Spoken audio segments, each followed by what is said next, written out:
Hello friends, स्वागत है आपका ऑनलाइन स्टडी आरएस में। आज हम सूफी काव्य धारा की विशेषताओं के बारे में जानेंगे।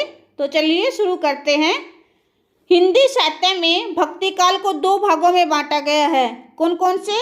निर्गुण काव्य धारा और सगुण काव्य धारा। निर्गुण काव्य धारा की दो शाखाएं हैं, दो भाग हैं, संत काव्य धारा और सूफी काव्य धारा। उसी प्रकार सगुण भक्ति काव्य धारा की भी दो शाखाएं हैं, राम काव्य धारा और कृष्ण काव्य धारा। कौन कौन सी? राम काव्य धारा और कृष्ण काव्य धारा। सूफी काव्य धारा के प्रमुख कवि कौन कौन से हैं? आशायत, मुल्ला दाऊद, ईश्वरदास, जायसी, ये क्या हैं? सूफी काव्य धारा के प्रमुख कवि हैं। नेक्स्ट है प्रबंधात्मक काव्य। सबसे पहले क्या है? प्रबंधात्मक काव्य। सूफी काव्य धारा प्रबंधात्मक काव्य धारा के अंतर्गत आता है। प्रबंधात्मक काव्य क्या होता है? इसमें कोई प्रमुख कथा काव्य के आदि से लेकर अंत तक क्रमबद्ध रूप से चलती है, उसे क्या कहते हैं? प्रबंधात्मक काव्य कहते हैं। जैसे पद्मावत क्या है? प्रबंधात्मक काव्य जो होता है उसके भी दो भाग होते हैं, महाकाव्य और खंड काव्य। जो पद्मावत है वो क्या है? महाकाव्य। क्या है? महाकाव्य। पद्मावत क्या है? महाकाव्य है। महाकाव्य क्या होता है? इसमें किसी ऐतिहासिक या पौराणिक महापुरुष के संपूर्ण जीवन की कथा का वर्णन होता है। और खंड काव्य क्या होता है? खंड काव्य क्या होता है? इसमें किसी संपूर्ण जीवन कथा का वर्णन न होकर केवल जीवन के किसी एक ही भाग का वर्णन होता है, उसे खंड काव्य कहते हैं। तो पद्मावत क्या है? क्या है? महाकाव्य है। नेक्स्ट है सौंदर्य चित्रण। जायसी ने पद्मावती के रूप सौंदर्य का मनोहारी चित्रण किया है। वह अलौकिक सौंदर्य से युक्त एक ऐसी युक्ति है जिसके काले काले केश सर्पों के जैसे दिखाई देते हैं, और जब वो जूड़े को खोलकर बाल झड़काती है तो ऐसा लगता है कि उनके जो काले काले केश हैं उनको देख के ऐसा लगता है कि चारों तरफ अंधेरा हो गया हो। एक सुंदर उदाहरण दिया गया है। अधर सुरंग अमीय रस भरे, बिंब सुरंग लाजी बन फरे। देखिए इसमें क्या कहा गया है? अधर सुरंग अमीय रस भरे। जो लालिमापूर्ण अधर हैं वो अमृत रस से भरे हुए हैं। बिंब सुरंग लाजी बन फरे, जिन्हें देखकर जो बिंबा फल होते हैं वो भी लज्जित हो जाते हैं। लाजित यानी कि लज्जित। अधर होठ, बिंब बिंबा फल होते हैं जो उनके जो अधर हैं, होठ है, उन्हें देखकर बिंबा फल भी लज्जित हो जाते हैं, शर्मा जाते हैं। नेक्स्ट है वस्तु वर्णन। सूफी कवियों ने विभिन्न प्रकार से वस्तुओं का वर्णन बहुत ही सुंदर ढंग से किया है। जैसे वन उपवन, खाद्य सामग्री, समुद्र वर्णन, जल क्रीड़ा, नक्शिक वर्णन। नक्शिक वर्णन क्या होता है? जो पैर के जो अंगूठे का जो नाखून होता है वहाँ से लेके सिर तक का वर्णन, यानी कि पैर से लेके सिर तक की सुंदरता का वर्णन नक्शिक वर्णन होता है। युद्ध वर्णन। युद्ध में किस प्रकार सज धज कर हाथियों की गर्जना के साथ, अस्त्र शस्त्रों के साथ युद्ध के लिए तैयार होते हैं, चलते हैं, उन सब का वर्णन सूफी कवियों ने बहुत ही सुंदर ढंग से किया है। नेक्स्ट है प्रकृति चित्रण। प्रकृति चित्रण में सूफी कवियों ने बहुत ही सुंदर वर्णन किया है। आलंबर और उद्दीपन दोनों रूपों का बहुत ही सुंदर ढंग से वर्णन किया है, लेकिन उद्दीपन जो रूप है उसका अधिक वर्णन किया है। एक उदाहरण देखिए। भा किलकिल अस उठे हिलोरा, जनु आकाश टूटे चहु ओरा। इसमें क्या कहा गया है कि जो किलकिल, जो समुद्र की जो किलकिल की आवाज़ उठती है, जो लहरें उठती हैं, वो ऐसे हिलोरे भर रही हैं, पर्वतों जैसी ऊंची ऊंची जो लहरें उठ रही हैं, ऐसा लगता है मानो आकाश टूट पड़ रहा है। नेक्स्ट है रहस्यवादी भावना। सूफी कवियों ने भावात्मक एवं साधनात्मक रहस्यवाद का समावेश अपने काव्य में किया है, किंतु उन्होंने भावात्मक रहस्यवाद को अधिक महत्व दिया है। एक उदाहरण देखिए। पिय हृदय में भेंट न होई, कोरे मिलाओ कहो के ही रोई। इसमें कवि क्या कहता है कि परमात्मा रूपी प्रियतम हृदय में ही है, किंतु कौन है जो उससे मेल करा दे, भेंट करा दे।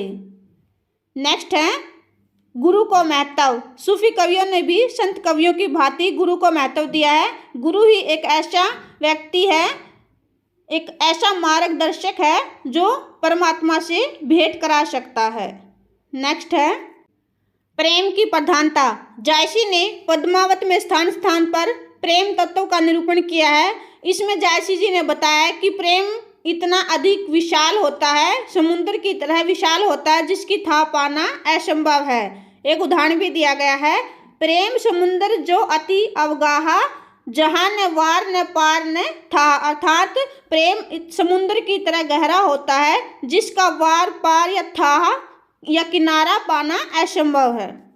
नेक्स्ट है चरित्र चित्रण। सूफी कवियों ने नायक नायिका के चित्रांकन की एक ऐसी पद्धति दिखाई पड़ती है जिसमें नायक को प्राय क्या दिखाया गया है, राजकुमार की तरह दिखाया गया है, जो साहसी है, प्रेमी है, कुशल योद्धा है, और जो नायिका है वो सुंदर है, बुद्धिमती है, और जो भारतीय मान मर्यादा है उसका पालन करते हुए दिखाया गया है। उनका चरित्र कैसा दिखाया गया है, बहुत ही अच्छा और सुंदर दिखाया गया है। नेक्स्ट है प्रेम गाथाओं का नामकरण। सूफी कवियों ने अपनी रचनाओं का नामकरण नायिका के नाम के आधार पर किया है। उदाहरण देखिए, जायसी की रचना है पद्मावत। ये पद्मावती नायिका है, जो पद्मावत में जो पद्मावती नायिका है, इसी के आधार पर जायसी जी ने अपनी रचना का नाम पद्मावत रखा है। मंजन कवि की रचना है मधुमालती। मधुमालती क्या है, नायिका है। इन्हीं के आधार पर मंजन जी ने अपनी रचना का नाम क्या रखा है, मधुमालती। जो जायसी की जो रचना है पद्मावत, इसका प्रकाशन वर्ष कितना है, 1540 ईस्वी, और मधुमालती का 1545 ईस्वी। ये भी रखना है साथ के साथ याद। नेक्स्ट है हिंदू संस्कृति का चित्रण। सूफी कवियों ने हिंदू संस्कृति का भी चित्रण किया है, जैसे अंधविश्वास, उस समय जो अंधविश्वास फैला हुआ था, जादू टोना था, रहन सहन, उनके खान पीन, रहन सहन, कैसा व्यवहार करते थे, आचार विचार, पौराणिक ज्ञान, नक्शिक वर्णन, 12 मासाओं की योजनाओं का वर्णन, ये क्या है, उस समय जो प्रचलित था उनका भी वर्णन अपनी रचनाओं में किया है। नेक्स्ट है भाषा। सूफी कवियों ने अरबी, फारसी, अवधी, ब्रज, राजस्थानी आदि भाषाओं का प्रयोग किया है। पद्मावत में, मधुमालती में क्या है, अवधी भाषा का प्रयोग किया गया है। रूप मंजरी में ब्रज भाषा का प्रयोग किया गया है।